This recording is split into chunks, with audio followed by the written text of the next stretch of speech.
Hello and good evening, everyone. My name is Rohini Gandhi and I come from India. And I'm going to just share with you all an experience or a story which I find was leading up to the time when we came for our immigration interview. So, the name of my story is The Preparation. The long wait was over, and here we were. The post office called us and said the package has arrived. It seems quite easy to just go and pick up a package, but this was India and this was Calcutta or Kolkata.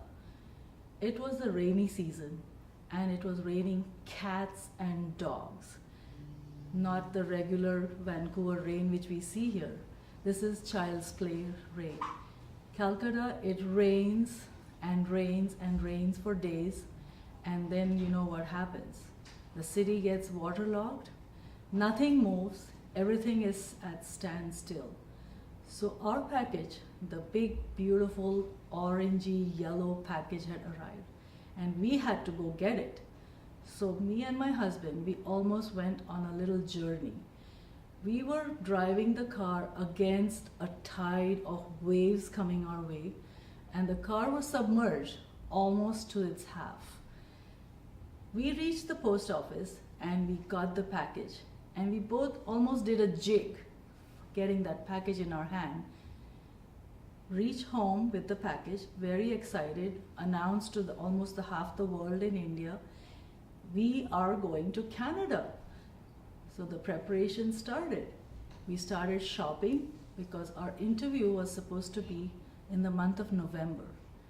And November in Calcutta is still at 35 degrees centigrade. We found out that Canada or Vancouver would be around 10, 9, so that's severe winter for a Calcuttan. So we go shopping, find there's nothing on the store shelves, of course, because that weather doesn't relate with the Canadian weather. So they don't stock jackets or boots or heavy sweaters, nothing.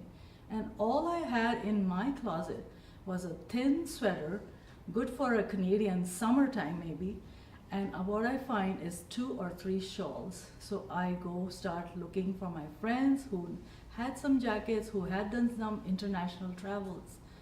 Get it? And we are ready, kind of ready, because I still don't have shoes, which will be okay for my winter travel. I look around all the stores and they say, your size, we don't stock the shoes. But you could go to the men's section. Okay, so I go get a pair of shoes from the men's section.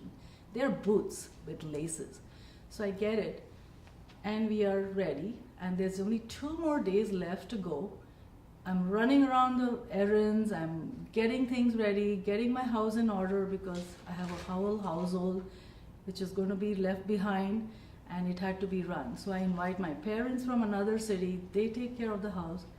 But as I'm doing this, I make the blunder of blunders. I am in my flip-flop, and the staircase, the marble staircase in our building apartment was washed that day. And what do? I go running down those steps, and soon I hear this loud crash. That's me on the floor, all twisted up, and history had repeated again. My ankle had twisted one more time. It had happened, this was I think the nth time it had happened. And soon I saw my foot growing right in front of me. First it was red, then became blue, and then kind of a purple. And it did the chameleon act. It just grew and it became all colors possible. All the people who I knew tried their remedies on my foot, my swollen ankle. The maid we had at home, she decided I apply some turmeric, which is a all-purpose remedy for anything you could get. So she applied turmeric and some oil on my already colorful foot. And then finally it also looked green. So there my plans about wearing my boots, the most valuable boots, were dashed. I was on the plane, one foot in a stretch bandage and the other foot in flip-flops.